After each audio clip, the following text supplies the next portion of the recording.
नमस्कार. आज आपण अशा माणसाची मुलाखत घेणार आहोत की ज्या माणसाचा प्रवास हा मखमली पायघड्यावरून न होता तो अनवाणी पायांनी आणि काट्याकुट्यातून त्यांनी हा संघर्षाचा मार्ग निवडलेला आहे. चला तर मग आज आपण अशा व्यक्तिमत्वाला भेटणार आहोत की खरं तर समाजामध्ये ज्यांच्याकडे पैसा नाही म्हणून आपण तक्रार करत असतो किंवा आपलं नशीब आपल्याला साथ देत नाही म्हणून अशी तक्रार करणारी अनेक लोक समाजामध्ये आपल्याला पाहायला मिळतात. परंतु नशिबाचा विचार न करता खरं तर स्वतःच्या संघर्षातून ज्या व्यक्तिमत्वाने स्वतःला घडवलं आणि हजारो तरुणांना जगण्याची नवी प्रेरणा दिली, अशा शेतामध्ये कष्ट करून रात्री दिव्याच्या प्रकाशामध्ये खऱ्या अर्थाने आपलं भविष्य आणि आयुष्य यांची जोपासना करणारं व्यक्तिमत्व, आज आपण त्यांच्याशी संवाद साधणार आहोत. डॉक्टर विठ्ठल जाधव यांच्याशी, ज्यांनी BA-MS ची पदवी प्राप्त केली आणि हजारो निराशेच्या गर्तेमध्ये असणाऱ्या तरुणांमध्ये खरं तर आशेचा नवीन किरण त्यांनी दिलेला आहे. नमस्कार.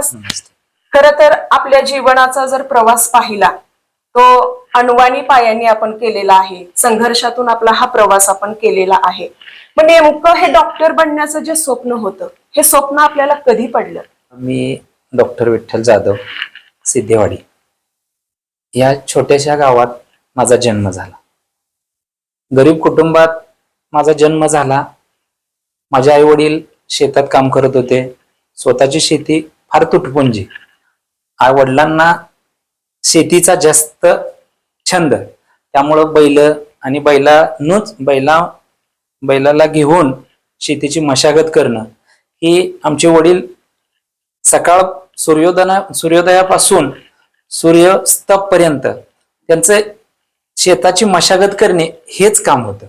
आणि आमची आई दुसऱ्याच्या शेतात रोजंदारीनं कामाला जात होती. ज्या वेळेला माझा जन्म झाला त्यावेळेला माझे वडील, माझी आई, माझे भाऊ, बहीण, चुलता, चुलती आणि माझी आजी हे आमचं छोटंसं कुटुंब. लहानाचा मोठा मी सिद्धेवाडीत होत असताना माझं प्राथमिक शिक्षण जिल्हा परिषद प्राथमिक केंद्र शाळा सिद्धेवाडी इयत्ता 1ली ते 4थी पर्यंत झालं. पहिलं जुनं धाब्याचं घर म्हणजे मातीचे आणि पुढं छप्पर. छोट्याशा गरीब कुटुंबात एक अडचणी काय असतात ह्या म्हणजे चपलीपासून प्रवास माझा सुरू झाला. म्हणजे ग्रामीण भागातल्या मुलांच्या तर अडचणी फार वेगवेगळ्या असतात, खूप वेगळ्या. कोणाला कपड्याची अडचण आहे, कोणाला चप्पलची अडचण आहे, कोणाला राहण्याची अडचण आहे, कोणाला लाईट मिळत नाही. घर असेल तर तिथं लाईट पोहोचत नाही, तिथं लाईट म्हणजे दिवाबत्तीची सुद्धा सोय नाही. मग पूर्वीच्या काळी रॉकेल मिळत होतं. मग रॉकेल लाईट फक्त डांबावरच, घरात कुणाच्याही नव्हती. डांबावर लाईट होती, ती बी फक्त डांबाच्या बुडात बसल्यानंतरच ती लाईट. मग अशा परिस्थितीत आमच्या आई वडिलांचं स्वप्न होतं की माझा मुलगा काहीतरी व्हावा आणि त्याच्यासाठी आम्ही दिवस रात्र कष्ट करू आणि त्याच्या ज्या काही इच्छा आहेत त्या आम्ही पूर्ण करू. पण ज्या वेळेला मी एखाद्या शेतात आमचे वडील कामाला जात होते त्यावेळेला मला न्याहारीची जी भाकरी घेऊन जायला लागत होती ती पायी जायला लागत होती. म्हणजे 1-1, 1.5, 2 किलोमीटर.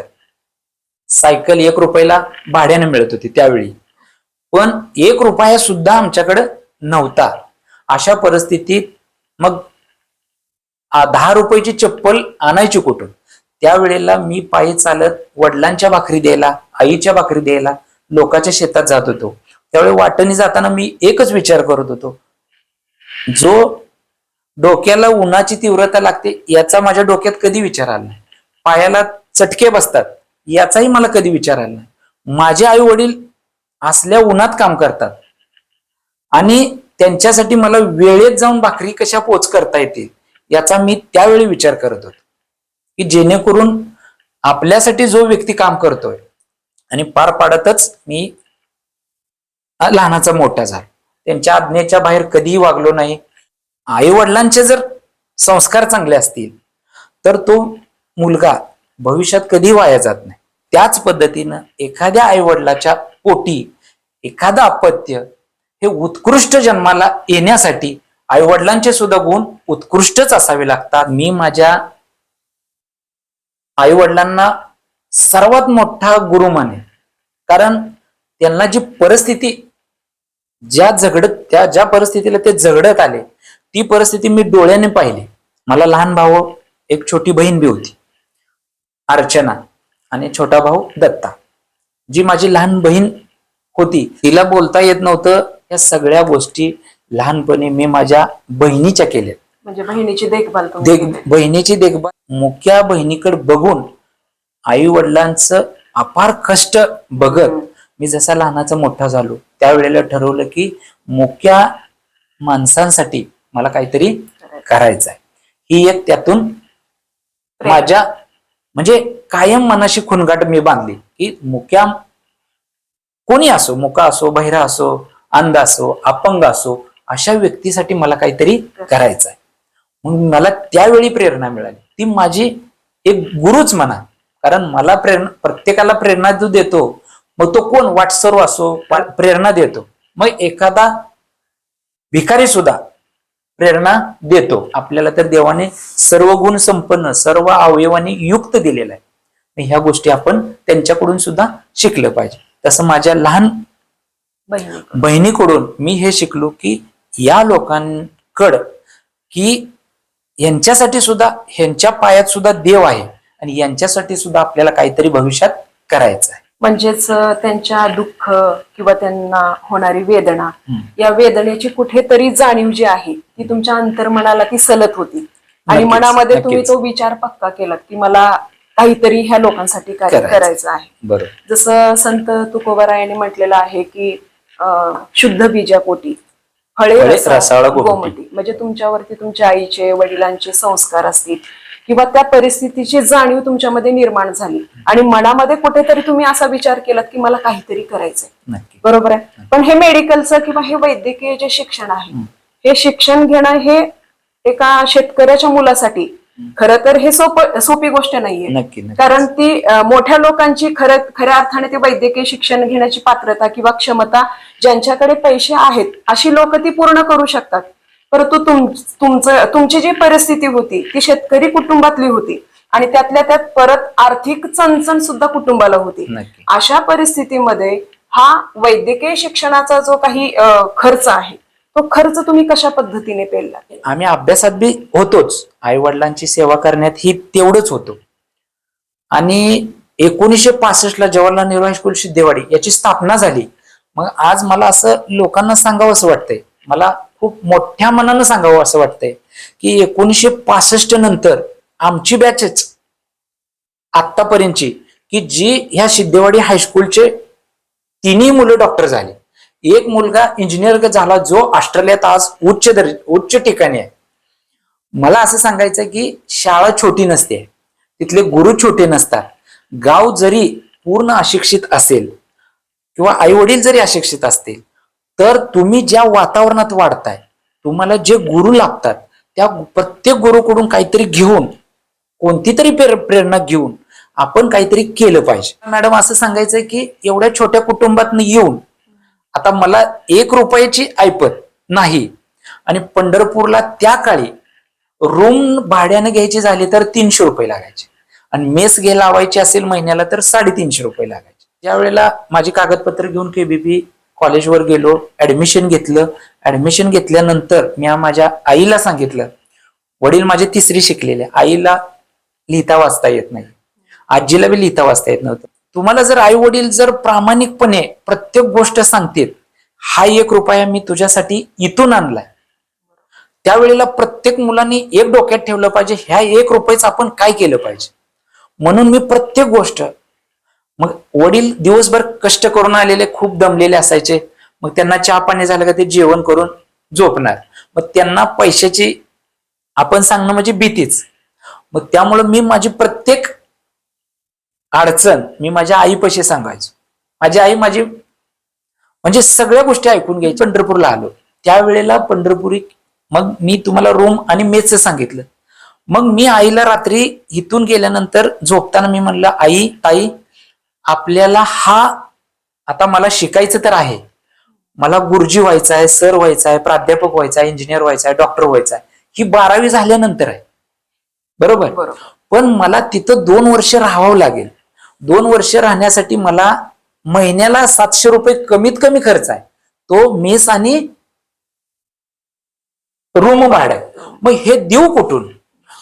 मग आई माझी 30 रुपयानं कामाला, वडील 100 रुपयानं कामाला जर दिवसभर जात असतील तर 130 रुपये दररोज येणारे 750 रुपये महिन्याचा खर्च करायचा कुठं? हे फार भयंकर चित्र. पण मी सांगतो, प्रत्येक माणसात एक पोटेन्शियल एनर्जी आहे, प्रत्येक माणसात. पण ती तुमच्या कधी लक्षात येते? ज्या वेळेला तुम्ही जंगलातून जाता, एकटे जाता आणि अचानकपणे तुमच्या मागे जर समजा बिबट्या लागला, चित्ता लागला, त्यावेळेला तुम्ही तुमचा जीव वाचवण्यासाठी शेवटचा म्हणजे जेवढं हाय नाही तेवढं पोटेन्शियल देता. तेवढी शक्ती प्रत्येक माणसाच्यात असते. तुम्ही लोकांच्या टीकेला, लोकांच्या निगेटिव्ह वृत्तीला अजिबात घाबरायचं नाही. लोकांनी काही म्हणू द्या, काहीही म्हणू द्या, तुला येत नाही म्हणू द्या, ठीक आहे. त्याला असं करून दाखवायचं की मी हे करू शकतो, मी हे करू शकतो. तसं मी आईला हे सांगितल्यानंतर मग मी माझ्या आईला मी म्हंटलो, मग आई माझी डोळ्यातून पाणी यायला लागलं. माझ्या मुलाची तर इच्छा आहे काहीतरी बनण्याची. आणि ज्या वेळेला माझी आई रडायला लागली त्यावेळेला मला आज बी ते आठवलं का खूप वाईट वाटते.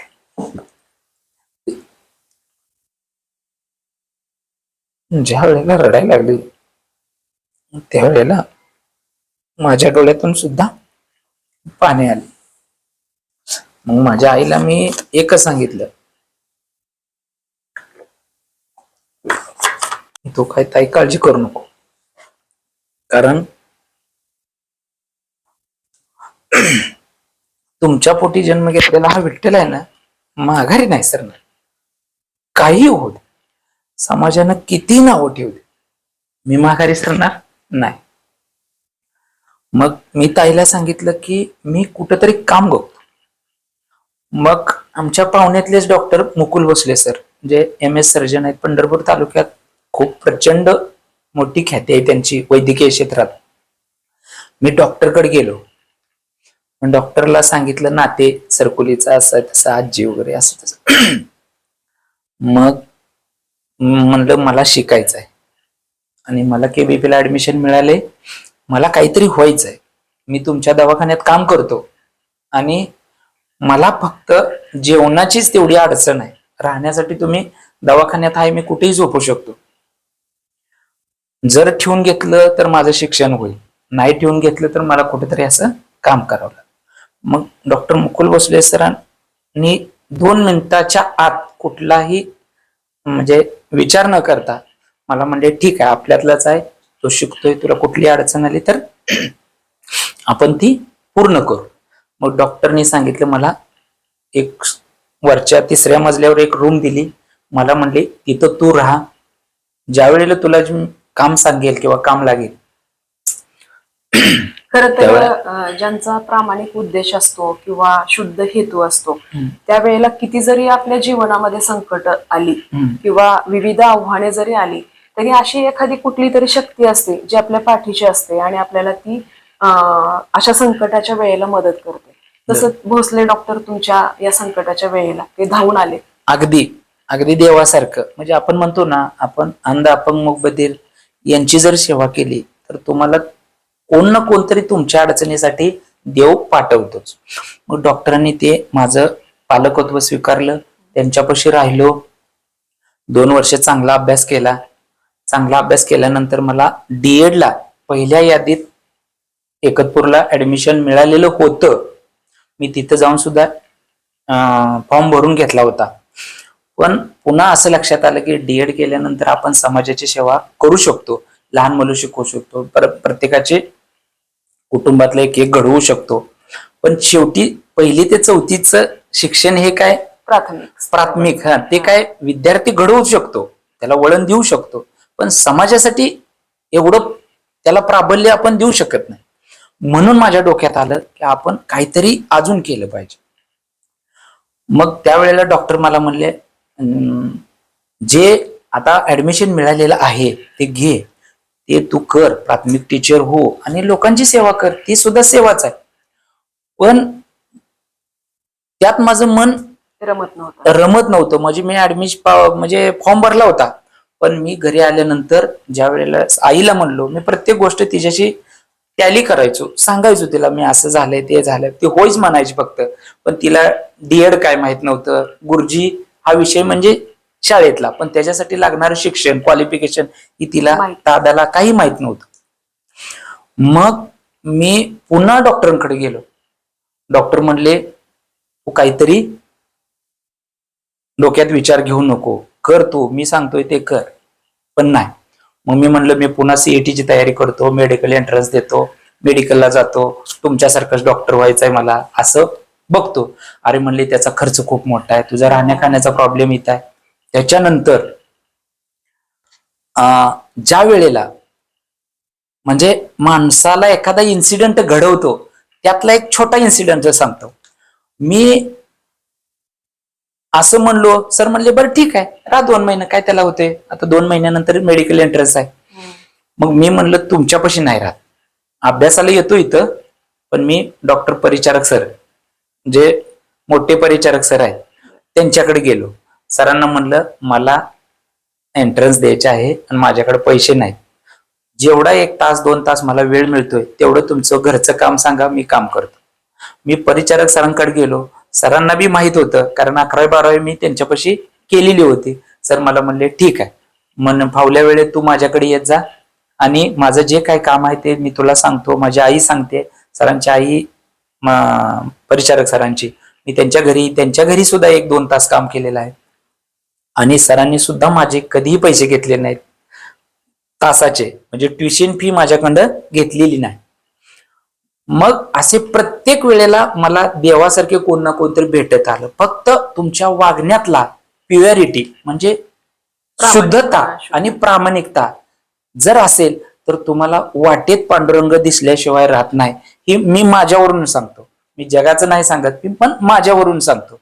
पण आज ज्या वेळेला मी तिथं गेलो, सरांनी लगेच 2 मिनिटात सांगितले बाबा उद्यापासून तो तासाला ये. मी तासाला जायला सुरू केलं. भोसले डॉक्टरांच्या तिथंच मी राहत होतो. रात्री दिवसा सरांचं काम करायचो, परिचारक सरांकडे क्लासला जायचो. ही माझी दैनंदिनी चालू असताना एक दिवशी मुतखड्याचं ऑपरेशन भोसले डॉक्टरांच्या इथं होते. त्यावेळेला ड्रम जो असतो फ्युमिगेशन करण्याचा म्हणजे निर्जंतुकी करण्यासाठी 1.5 तास तो ड्रम ऍटोक्लेव्ह करावा लागतो. मग तो करण्यासाठी गॅसवर ठेवला होता. म्हणजे डॉक्टरने सांगितलं की तो गॅसवर ठेवलाय, त्यांच्या हाताखालचे स्टाफ वगैरे सगळे होते. पण त्या दिवशी मला आवर्जून सांगितलं होतं की ह्याच्याकडे लक्ष दे म्हणून.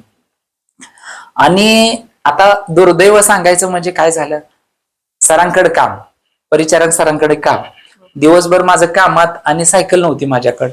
भोसले हॉस्पिटल म्हणजे मनीषा नगर पासून परिचारक सर इकडं चालत जायचो मी, पुन्हा चालत यायचो. म्हणजे ह्या चालण्यानं कंटाळा यायचो, पाय दुखत होतं, थकवा यायचा. त्यावेळेला मग काय झालं, ज्या वेळेला परीक्षा जवळ आली आणि टेस्ट सिरीज चालू झाल्या, त्यावेळेला नेमकं त्या ऑपरेशनच्या रात्र माझ्यासाठी काळ बी ठरला आणि सोनेरी पहाट बी झाली असं मी म्हणतो. का तर तो ड्रम ठेवल्यानंतर ड्रम होईपर्यंत मी जागा होतो, अभ्यास करत बसलो होतो. पण ड्रम बंद करायची वेळ आली तेव्हा मला झोप लागली. त्या झोपीच्या वेळेत ड्रम तसाच चालू राहिला. चालू राहिल्यानंतर आत जी डॉक्टर प्रत्येक जण जी ऍप्रॉन घालतात, कपडे घालतात निर्जंतुक केलेले, इन्स्ट्रुमेंट असतात, ते इन्स्ट्रुमेंटचा ड्रम हात जळाला. मग जळाल्यानंतर पुन्हा माझ्या 15-20 मिनिटांनी लक्षात आलं ही गोष्ट. मग मी तिथं गेलो, तो बंद केला. बंद केल्यानंतर मग तिथून थोडा वास यायला लागल्यानंतर मग मी तिथंही सुद्धा प्रामाणिकता, माझे पाय थरथर कापत होते, माझ्या हातून चूक झाली आहे ही मी मान्य केली. मी तेवढ्या रात्री सुद्धा डॉक्टरांना 1-1:30-2 वाजता फोन केला. सरला म्हणलं माझं असं झालंय, तुम्ही एवढं आवर्जून सांगितलं पण ते परीक्षेच्या अभ्यासाच्या ह्याच्यात मी विसरून गेलो ते आणि असं झालं. मग तेवढ्या रात्री सुद्धा डॉक्टरनी मला शाबासकीची म्हणण्यापेक्षा धीराची पाठ थोपटली. मला म्हणले विठ्ठल काही काळजी करू नको, आपल्याकडे दुसरा ड्रम अवेलेबल आहे, एक्स्ट्रा असतो, तो राहू दे तिथंच आणि दुसरा आपण यूज करू, काय हरकत नाही, सकाळी तू तो लाव दुसरा ॲटोक्लेव. पण माझ्या हातून ती चूक झाली ही मी मान्यच केली. पण ज्या वेळेला सकाळी दिवस उगवला, ऑपरेशनला डॉक्टर सोलापूरनं शर्मा सर आले, भोसले सर आले, भूल धरणारे चव्हाण डॉक्टर आले. आल्यानंतर मी असिस्ट झालो, कारण त्या दिवशी कामगारांची संख्या थोडी कमी होती. मग मला सुद्धा असिस्ट बऱ्याच वेळा मी 2 वर्षात झालेलो. आता सरांच्या हाताखाली काम करतोय म्हणजे मला बऱ्याच गोष्टी जमत होत्या, अनुभव आलेला होता. मग मी त्यांच्याबरोबर काम केलं आणि असिस्ट झालो. आणि असिस्ट झाल्यानंतर ऑपरेशन झालं, सक्सेस झालं, सगळ्या गोष्टी चांगल्या झाल्या. 1-2 दिवसानं त्या गोष्टीवर चर्चा झाली आणि ती चर्चा अशी झाली की तू डॉक्टर्स होऊ शकत नाही, तुझी पात्रताच नाही. ह्या ज्या गोष्टी म्हणजे समाज माध्यमातून आपल्या जवळचे असतात, पण ते मी तर म्हणतो ते सुद्धा आपले गुरुच आहेत.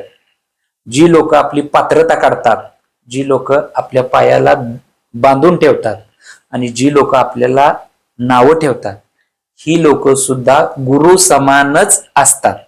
खरी प्रेरणा ती देतात, खरं पोटेन्शियल एनर्जी ते देतात. म्हणजे मग मी तुम्हाला उदाहरण सांगितलं तसं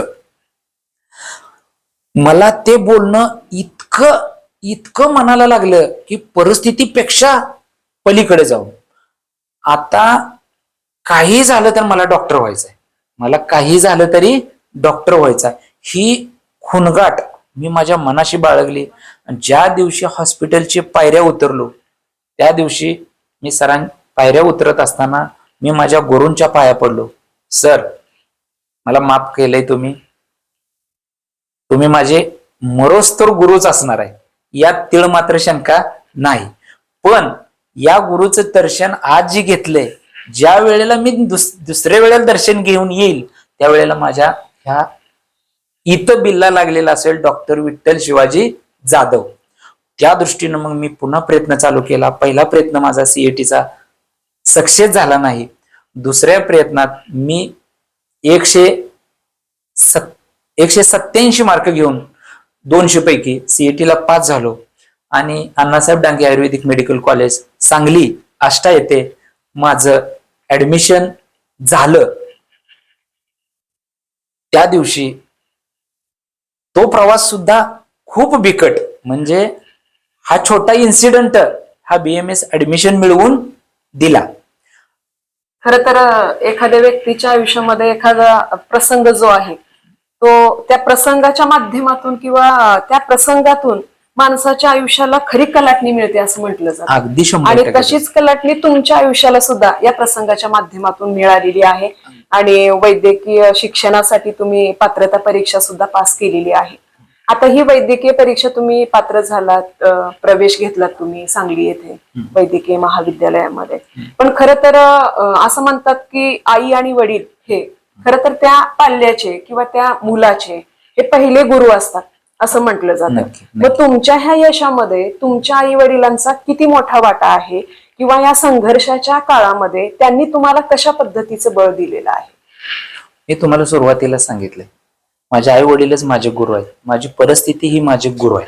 हे हवं आहे ते मी माझ्या कष्टातून दाखवून दिलेलं आहे आणि माझ्या कष्टाला त्यांच्या कष्टाची जोड आहे, बरोबर. पण ज्या वेळेला मी ऍडमिशन घ्यायला गेलो त्यावेळेला 4 भाकरी, आजही तो दिवस मला आठवतोय की छोट्याशा फडक्यात, आता कापड म्हणून म्हणजे सुधारित जगात त्यावेळेला आम्ही फडकच म्हणणार, पण आता सुधारित जगात त्याला कापड म्हणू. त्या कापडात जी 4 भाकरी घेतल्या होत्या आणि सुकी डाळ घेतली होती. माझ्या बरोबर माझेच मित्र गावातले माझ्या सोबत आले होते आणि ज्या वेळेला आम्ही एसटीला तिकीट 90 रुपये होतं आणि रेल्वेला तिकीट 15 रुपये होतं, पंढरपूर मिरज आणि मिरज टू सांगली. मग आम्ही रेल्वेनंच गेलो, सकाळी गेलो, दुपारी 2ला पोहोचलो, तिथं कॉलेजमध्ये गेलो. तर ज्या वेळेला 3,500 रुपये नाशिक आरोग्य विज्ञान विद्यापीठाची फी भरली, फी भरल्यानंतर मी सही केली त्या फॉर्मवर आणि गुलाबी आणि पिवळ्या कलरच्या जी रिसीट मिळालं त्या रिसीटवर ते प्राचार्य आणि तो जो क्लार्क तो त्यांनी जो शिक्कामोर्तब केलेलं. केला त्यावेळेला त्यांच्या तोंडून एकच वाक्य, मी त्यांना प्रश्न विचारला की सर माझं ऍडमिशन झालं का? सर म्हणले तुमचं ऍडमिशन फिक्स झालेलं आहे. आता हे ऍडमिशन मी सुद्धा कॅन्सल करू शकत नाही, तुम्हाला सुद्धा कॅन्सल करता येत नाही. तुम्ही जर एकदा युनिव्हर्सिटीची फी भरली, तुम्ही त्या कॉलेजचं त्या युनिव्हर्सिटीचा विद्यार्थी झाला, म्हणजे 4.5 वर्षाचा 5.5 वर्षाचा विद्यार्थी त्या कॉलेजचा तुम्ही परमनंट झाला. आलं. मग मला काय वाटलं, एवढी पावती मिळाली म्हणजे मी त्या कॉलेज म्हणजे मी डॉक्टरच झालो, अशी भावना निर्माण झाली. अशी भयंकर भावना निर्माण झाली. आणि त्यांच्या मी प्राचार्यांच्या क्लार्कच्या पाया पडलो. माझ्यासोबत आलेल्या गुरुजी, शिंदे गुरुजी, आम्ही दोघं बाहेर आलो, एका झाडाखाली बसलो. झाडाखाली बसल्यानंतर माझ्या डोळ्यातून आनंदाचे अश्रू इतके वाहू लागले की आणलेली भाकरी सुद्धा म्हणजे बघून माझं पोट भरलं की ज्या आई वडिलांनी जो केला होता 8 तास तो पूर्ण झाला याची मला प्रचिती आली. की ज्या आई वडिलांनी माझ्यासाठी जे काही कष्ट केलं 15-20 वर्षात, ते कष्ट खरंच फळाला आलं, त्या कष्टाचं चीज झालं असं मला त्यावेळी मनोमन वाटलं. थोड्या वेळानं ह्या गोष्टी माझ्या लक्षात आल्या. आपण मेडिकल कॉलेजला ऍडमिशन मिळालेलं आहे. मी त्यांना विचारलं वार्षिक फी किती आहे, 1.5 वर्षाला फी किती, पुन्हा 3 वर्षाची किती, 4.5 वर्षाची किती, किती फी होते. मग त्यावेळेला फीचं कॅल्क्युलेशन केलं तर अंदाजे फी 3-3.5 लाख रुपये होत होती. आणि आमच्या गावात सिद्धेवाडीत जमीन विकली तरी 1 एकर जमिनीला 70,000 रुपये येत होते. 1 एकर जमिनीला 70,000 रुपये. आता माझे आई वडील शिकलेले नाहीत, चुलता शिकलेला नाही, चुलती शिकलेली नाही, म्हणजे लमसम 4वी-5वी पर्यंत. आणि आमच्या घराण्यात म्हणण्यापेक्षा पंजोबा खापर पंजोबा इथपर्यंत त्या पदाला कुणी गेलेलं नाही, वैद्यकीय क्षेत्रात कुणी गेलेलं नव्हतं. आणि मी ऍडमिशन घेतलेलं आहे, ही ज्या वेळेला फीचं कॅल्क्युलेशन एका पानावर लिहून घेतलं, त्या कॉलेज पासून घरी येईपर्यंत माझं पाय थरथरत कापत होतं.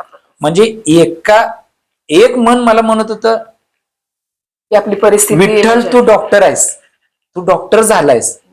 आणि दुसरं मन मला म्हणत होतं विठ्ठल तू डॉक्टर होण्यासाठी तू पैशाची जुळवाजुळव करणार कशी. म्हणजे दोन्ही पाय मला वेगवेगळी गोष्टी शिकवत होत्या. मी कसा बसा तरी रात्री सकाळचीच नेलेली भाकरी तेच संध्याकाळी थोडा वडापाव अशाच गोष्टी म्हणजे खाल्ल्या. आणि घरी रात्री 10:30 वाजता 10:45 वाजता पोहोचलो. संपूर्ण गाव झोपलेलं होतं. तुमच्या मनात द्वंद्व सुरू असेल आणि त्यावेळेला म्हणजे 2 परिस्थिती निर्माण झाल्या. आता मी डॉक्टर झालोय, मी डॉक्टरकीला ऍडमिशन मिळालेलं आहे, पण मला डॉक्टरकी करण्यासाठी जी लागणारी फी मी उपलब्ध कुठून करणार. मग आता ही आई वडिलांना सांगितलं तर असं म्हटलं जातं की सगळी सोंग करता येतात पण पैशाचं सोंग करता येत नाही. अगदी नक्की तुम्ही म्हणताय हे वाक्य अगदी 100% सगळ्यांना लागू आहे. सर्व सजीव माणसांना हे लागू आहे. तसं मी घरी गेलो, बॅग ठेवली, आईच्या वडिलांच्या आजीच्या पाया पडलो. जी माझी मुकी बहीण होती, माझ्यापेक्षा लहान होती 3-4 वर्षांनी, झोपली होती. माझा भाऊ लहान होता, झोपलेला होता. पण माझ्या आई वडिलांची जेव्हा मी पाया पडलो त्यावेळी वेळेला सुद्धा माझ्या वडिलांच्या डोळ्यातून पाणी आलं, आईच्या डोळ्यातून पाणी आलं की काय झालं याचं काय माहित. म्हणजे मला बी सांगता येईना ऍडमिशन घेतलंय म्हणून, ऍडमिशन मिळालंय म्हणून बी सांगता येईना. सांगितलं तर त्यांच्या मनाला भीती वाटेल, मुलाचा खर्च वगैरे. आता खर्च कुठून करायचा, किंवा खर्च मी सांगितला तर अजून ते प्रॉब्लेम मध्ये पडतील. म्हणून मी काय केलं, जेवढं माझं दुःख आणि जेवढा माझा आनंद एकाच वेळेला झाला, हा आनंद इतका द्विगुणिक होता आणि हे दुःख इतकं द्विगुणिक होतं की सांगायच्या पलीकडे. मी त्या माझ्या मुक्या बहिणीचं, की ज्याला मी देवासमान मानतो त्या बहिणीचं सुद्धा झोपेत पाया पडलो की कोणीतरी माझ्यासाठी येईल आणि माझा मार्ग काढेल. पुढे झोपलो. आईला सगळं मी हळूहळू सांगत राहिलो. आई, कॉलेज चांगला आहे, खूप मोठा आहे, अजून विद्यार्थी मला काही माहित नाहीत, पण मला ऍडमिशन मिळालेलं आहे. मग त्या रात्री मी फीचं तिला काही बोललो नाही, कारण रात्र खूप झाली होती. पण आईला बी झोप लागेना, मला बी झोप लागेना. दादा कष्ट केल्यामुळं, दादा दिवसभर उन्हात कामात थकलेले असतात, त्यामुळे ते रात्री लवकर झोपी जातात. आणि त्या दिवशी सुद्धा जागे राहिले. म्हणले झोप विठ्ठल, झोप विठ्ठल. मी म्हणलं झोपच लागत नाही. मग अशा परिस्थितीत ज्या वेळेला 2-3 वाजल्या आणि कंटाळून ज्या वेळेला झोप लागली, तेव्हा सकाळ कधी झाली मला समजलेलं नाही. लाचार होणार नाही, हात पसरणार नाही आणि हार पत्करणार नाही, हार सुद्धा पत्करणार नाही. ही माझ्या आजीचा गुण, तो माझ्या अंगी आला. मग 2 दिवसानंतर मी सर्व गोष्टी माझ्या आईला टप्प्याटप्प्याने सांगत राहिलो. मी म्हणलं फी एवढी होते, 3 लाख 3.5 लाख रुपये फी होते. 4.5 वर्षाची फीच अरेंजमेंट आपण कशी करायची. आणि आमच्याकडे 8 ते 10 शेळ्या होत्या, त्या शेळ्यांची पिल्लं. मग मी माझ्या बारक्या भावाला म्हटलं आपण काहीतरी दुसरा मार्ग करावा लागतोय. नुसत्या शेळी आणि आपले आई वडील यांच्या जीवावर आपण डॉक्टरकी करू शकत नाही, माझं पूर्ण शिक्षण होणार नाही.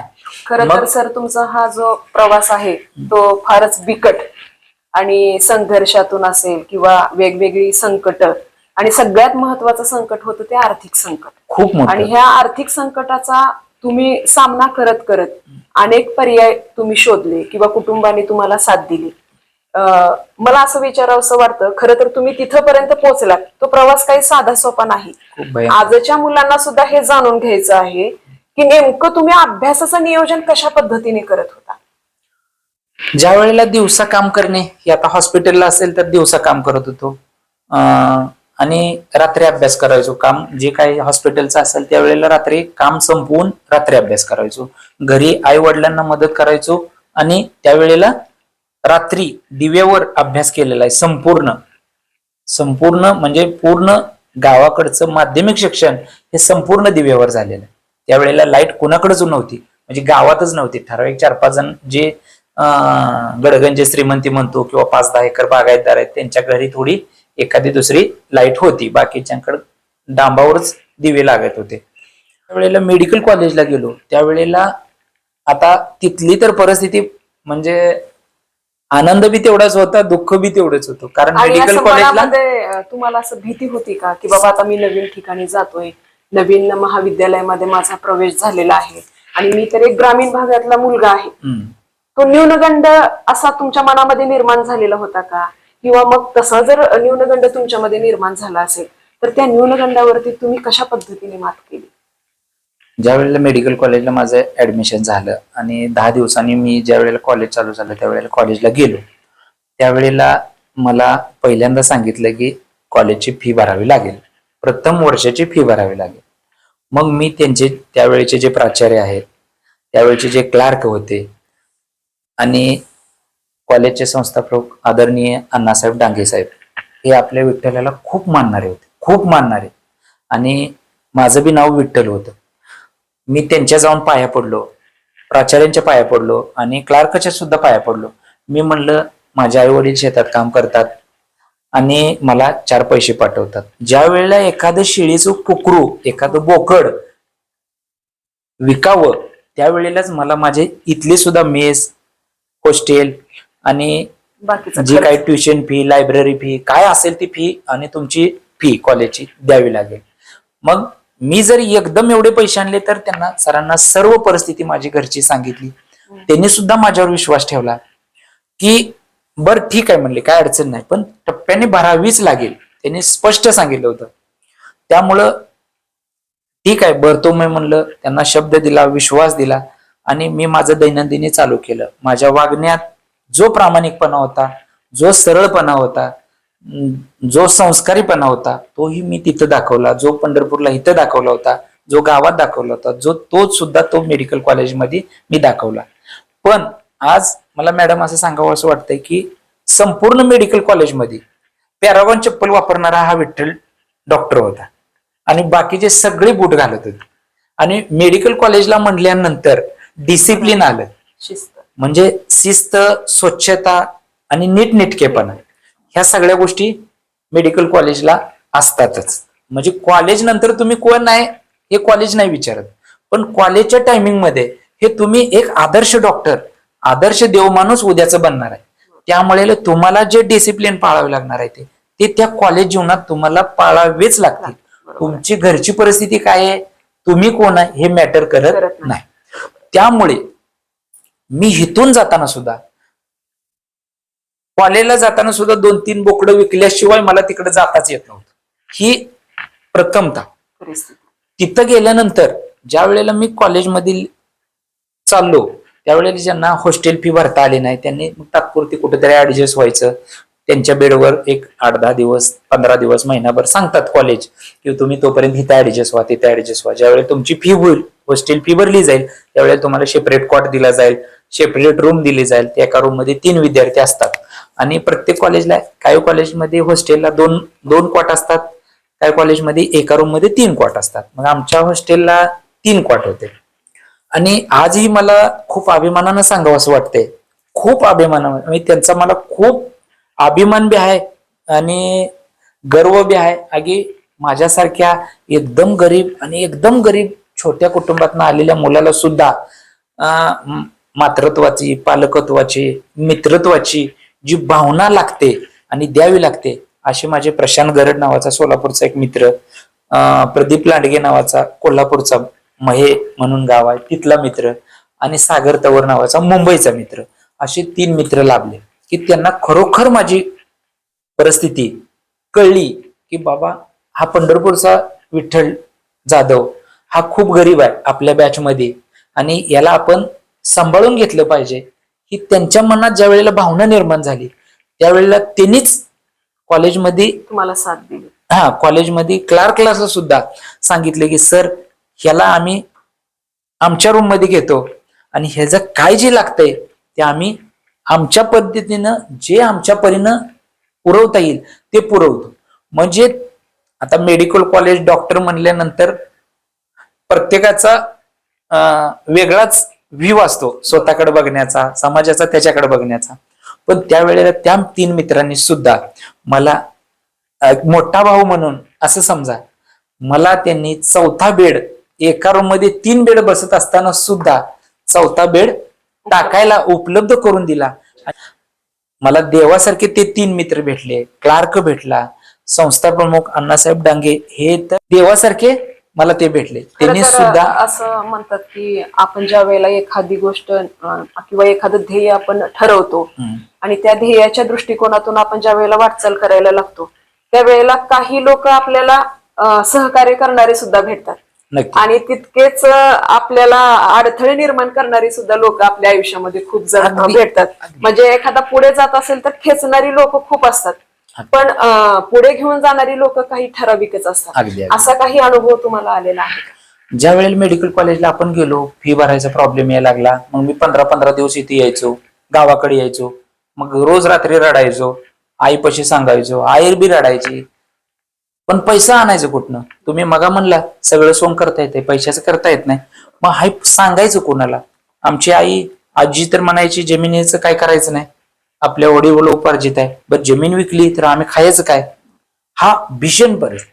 आणि ज्या वेळेला ह्या गोष्टी गावात, आता खेडेगाव म्हटल्यानंतर तुम्ही लक्षात आताच, रात्री मुलगा बाहेर गेला बेवडा होतोय काय, दारू पितोय काय, वाईट वळण लागलं काय, आणि शाळेला, कॉलेजला, मेडिकल कॉलेजला गेल्यानंतर तो जर 15-15 दिवस घरी राहिला तर ह्याला जमत नाही, ह्याला पेलतच नाही. डॉक्टर की खूप मोठी आहे, तिथं खूप अभ्यास करावा लागतो, ह्याच्या पैशाचा 100% प्रॉब्लेम झालाय, ह्याला शाळेतनं हाकलून दिले, कॉलेजमधनं हाकलून दिले, हा काही शिकत नाही. हे जी लोक आहेत कितीतरी निगेटिव्ह थिंकिंग, कितीतरी म्हणून का आमच्या, म्हणजे माझ्या म्हणण्यापेक्षा सर्वांच्या, ज्याची उंच ध्येय आहेत त्यांना प्रत्येकाला भेटतात. ते मला सुद्धा भेटलेच, पण मी त्यांना ऊर्जा मानतो. त्या गोष्टीला मी ऊर्जा मानतो. आणि ज्या वेळेला ह्या गोष्टीची चर्चा व्हायला लागली त्यावेळेला सुद्धा मग मी ठरवलं. मग मी माझ्या लहान भावाला सांगितलं, आपण टमटम घेऊया, तू टमटम चालव, मी तिकडं हॉस्पिटलमध्ये काम करतो, टमटमचे पैसे येतील ते मेडिकल कॉलेजला देऊ, तिथल्या फीवर मी माझं हॉस्टेल मेस भागवतो. मग तिथं सुद्धा हॉस्पिटलमध्ये काम केलं, नाईट ड्युटी केली, कॉलेज संपल्यानंतर नाईट ड्युटी केली. तिथला जो पगार येत होता त्या पगारीवर मी माझं मेसची भागवलं, तिथला खर्च सगळा भागवला. आणि अशा पद्धतीने मी माझं मेडिकल कॉलेज पूर्ण केलं. पण यात सुद्धा जसे माझे ते 3 मित्र ब्रह्मा विष्णू महेश जसे मला लाभले, तसा मला सुद्धा एक माझा भाऊ देवासारखा लाभला.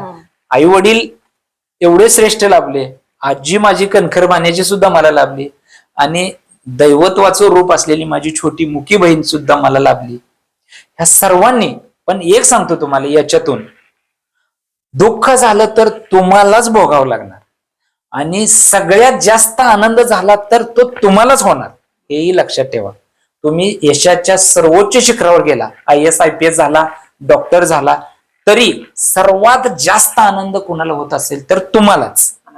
त्याच्यानंतर कोणाला होत असेल तर तुमच्या आई वडिलांना, त्याच्यानंतर कोणाला होतो ना होतो याची जास्त चर्चा, याचा जास्त विषय हा नंतरचा आहे.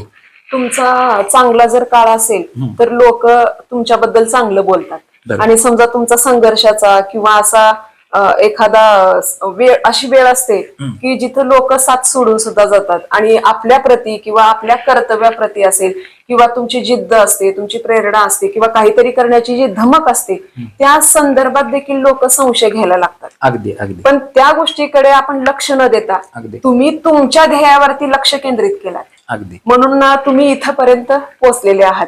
आणि शेवटी तुमच्या नावाला तुम्ही डॉक्टर ही बिरुदावली तुम्ही धारण केलेली आहे. हा आनंद कसा वाटला तुम्हाला? हा आनंद, एक 10 एकर जमीन घेतली, 100 एकर जमीन घेतली, फॉर्च्युनर गाडी दारात आहे, एक मी 5 मजली माझा अपार्टमेंट आहे. हे आनंद नाहीये. हा आनंद काय आहे की मी करूच शकत नव्हतो. समाज माझ्या प्रती इतका निगेटिव्ह होता, आणि माझ्या आई वडिलांना सुद्धा सांगत होता, त्या मुलगा काहीतरी वेगळं करतोय, त्याच्यासाठी तुमच्याकडे ही उपलब्धता आहे का, त्याला छोटच काहीतरी करायला सांगा. ह्या गोष्टी सतत माझ्या आई वडिलांच्या सुद्धा मी नसताना निगेटिव्हिटी पेरली गेली ना, त्यामुळे माझं सुद्धा खच्चीकरण झालंच.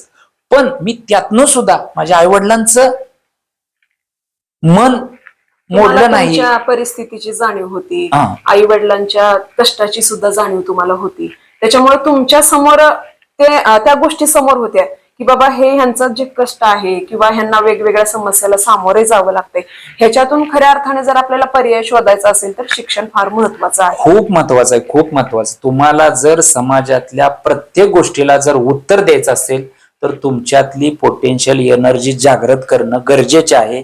तुमच्या आई वडिलांची महत्वाकांक्षा, इच्छा, अपेक्षा जर पूर्ण करायच्या असतील तर तुम्हाला कोणत्याही परिस्थितीतून कष्ट करून शिकावंच लागेल. फक्त एक, तुमचा स्वाभिमान घाण टाकायचा नाही. स्वाभिमान घाण टाकेल तर तुमच्याकडे कोणतंही पद असेल तर त्या पदाला मी तर 0 किंमत देतो. असं म्हणतात की शिक्षण हे माणसाचं अंतर्बाह्य परिवर्तन घडवून आणतं. अगदी. आता आपल्या समाजामध्ये असे हजारो तरुण आहेत, पण त्यांना कुठेतरी परिस्थितीची उणीव निर्माण होते त्यांच्यामध्ये, किंवा त्यांच्यामध्ये न्यूनगंड असतो, किंवा आम्ही आर्थिक जो खर्च आहे शिक्षणाचा तो पूर्ण करू शकत नाही, किंवा आमची गरिबी जी आहे ती आमच्या यशासाठी, किंवा आम्ही जे स्वप्न पाहतोय त्या स्वप्नामध्ये ही गरिबी अडसर ठरते असं तरुणांना वाटतं. मग या तरुणांना तुम्ही काय सल्ला द्याल? मी तर असं सांगेन की तुम्ही खडतर माणसाचे, म्हणजे ज्याची बिकट परिस्थिती आहे, ज्याला हे जमूच शकत नाही, अशांचे प्रत्येकाची मनोगत ऐका, त्यांच्या जवळ जावा, त्यांची परिस्थिती काय आहे बघा. तुम्ही एखाद्या श्रीमंत घराच्या घरी जाऊन चहा पिण्यापेक्षा एखाद्याच्या घरी चूलच पेटत नाही अशा घरी जाऊन तुम्ही त्यांना म्हणा, काकी मला पाणी द्या, आजो काका मला पाणी द्या, फक्त पाणी प्या त्यांच्या घरी, आणि जे आपल्याला देवानं दिलेले डोळे आहेत ते त्या घरात गेल्यानंतर सर्व बारकाईनं पहा की माझ्या घरी सुद्धा त्या काळी ज्या वेळेला शेळ्या सगळ्या बांधल्या जातात आणि पाऊस आला तरी सुद्धा मी देवाला म्हणत होतो, देवा पाऊस तेवढा पडू नको. पाऊस पडला तर सगळ्यात आधी पाणी पाझरून आमच्या घरातच येत होतं. म्हणजे लोक पाऊस पडावा याच्यासाठी देवाकडे प्रतिज्ञा करत होते. पण आमचं दुर्दैव काय आहे की आमचं घर खड्ड्यात आणि पाऊस आला की रस्त्याचं पाणी आधी घरात.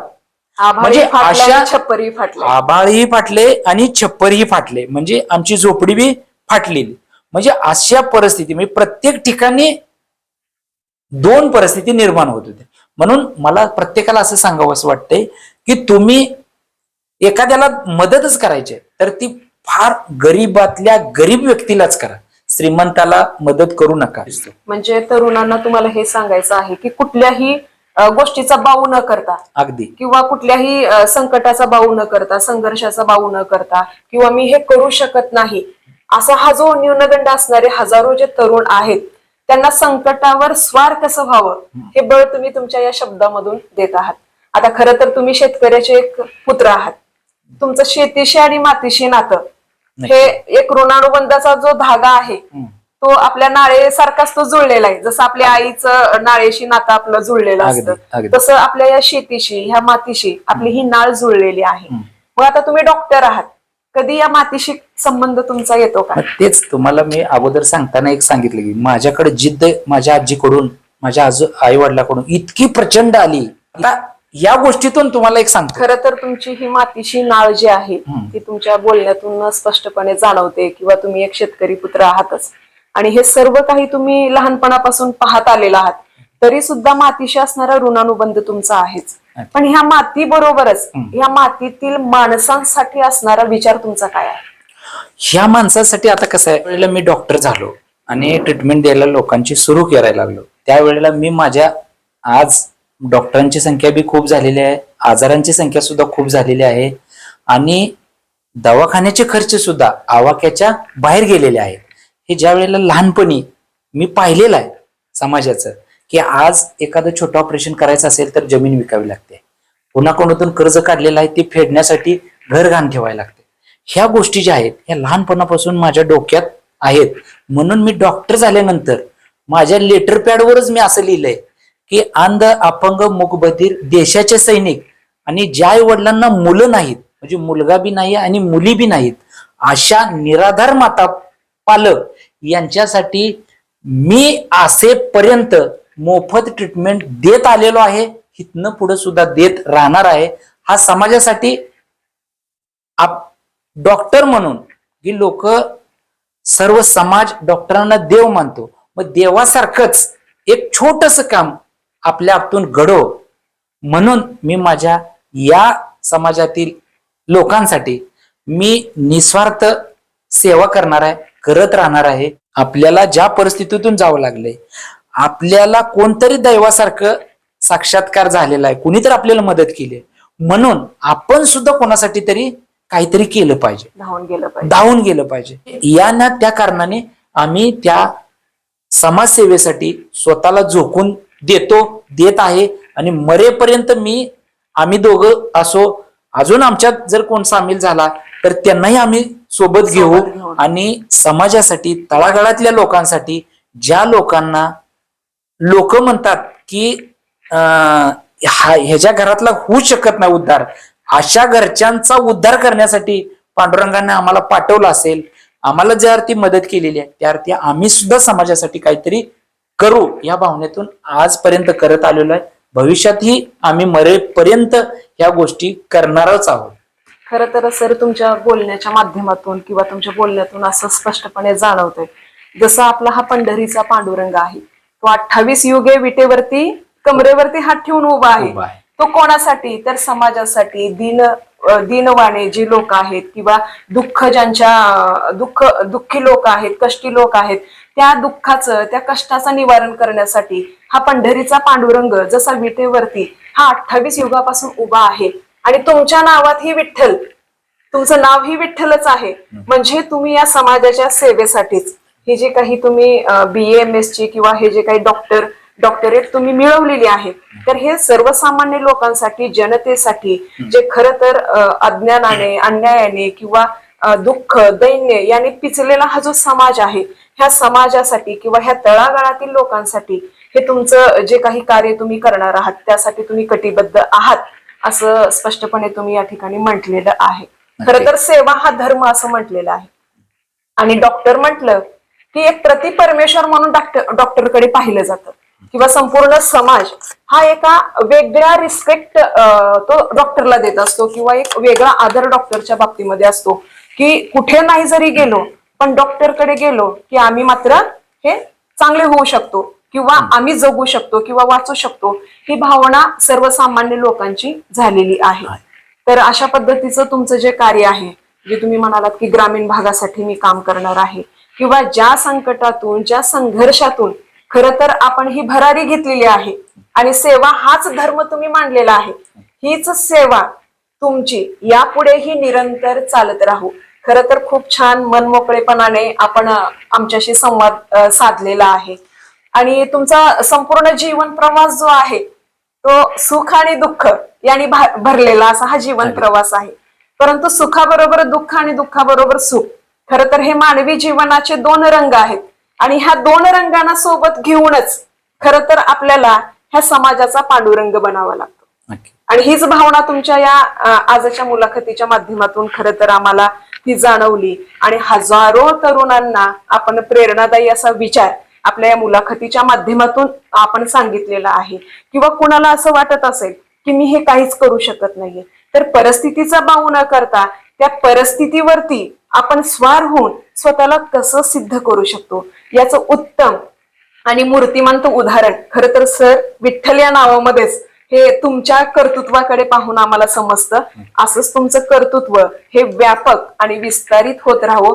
तुमचं कार्य हे समाजासाठी प्रेरणा देणारं आणि समाज कार्यासाठी असावं अशी खरं तर मी विठ्ठल चरणी प्रार्थना करते आणि तुम्हाला तुमच्या भावी कालावधीसाठी खूप खूप मनस्वी शुभेच्छा देते.